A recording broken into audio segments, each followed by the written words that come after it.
compte du fait que le paysage industriel est en train d'être bouleversé au travers d'un certain nombre de regroupements, de fusions. Thomas Blanchette, c'est à vous. Nous devrons passer dans les années à venir d'un rôle de complémentaire santé, payeur aveugle, à un rôle d'acteur global de sécurité. Cette prise de conscience progresse, comme je l'évoquais il y a quelques instants, dans le mouvement mutualiste. Catel Visio, c'est la grande manifestation annuelle de Catel que nous organisons depuis 16 ans maintenant, avec toujours un partenariat extrêmement important et très pluridisciplinaire. La première session sur la e-santé, un levier à plus de coordination et de coopération. Et je vais donc appeler Gérard Comines et les intervenants de la première session à se préparer dans les différentes salles et aussi à Paris, à venir directement vous installer dès maintenant dans les fauteuils. Voilà, top départ, Gérard.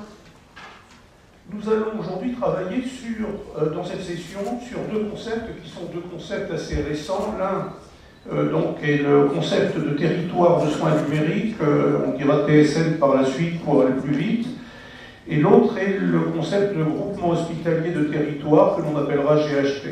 Il y a une compréhension globale à avoir de cette notion de territoire et les textes les plus récents qui concernent les groupements hospitaliers de territoire ont prévu de manière explicite des systèmes d'information communs et la mise en place d'un identifiant permanent du patient qui soit commun à l'ensemble des structures du groupement hospitalier de territoire. Donc à partir de là, les conditions seront réunies pour développer la médecine de manière organisée. Et on sait qu'aujourd'hui, via le web et via les outils, on peut rendre très concrètement des personnes davantage acteurs de leur santé. Mais ce qu'on se dit à chaque fois, c'est que l'humain est central dans toutes ces approches-là. La journée du Catel aujourd'hui était sous le thème du vivre ensemble. Ce vivre ensemble dans les TSN se traduit à la fois à travers les éléments d'évolution des relations entre les acteurs professionnels et patients grâce à l'ensemble de ces services numériques qui viennent faire tomber des frontières dans cette collaboration, dans la continuité des interventions des uns et des autres. Et ce vivre ensemble, on l'a aussi voulu à travers la mise en place d'un espace de co-construction, un laboratoire d'innovation qui est ouvert à tous les acteurs, notamment de l'île de la Réunion, qui, en tant que professionnels de santé ou en tant que patients, viennent travailler avec nous au quotidien pour concevoir les services de demain et pour, au regard de leur situation de travail, au regard des usages sur lesquels aujourd'hui ils sont en difficulté, viennent nous expliquer et trouver avec nous les modalités de rendre cette vie plus simple, plus rapide, en tirant parti du digital, en tirant parti du vivre ensemble.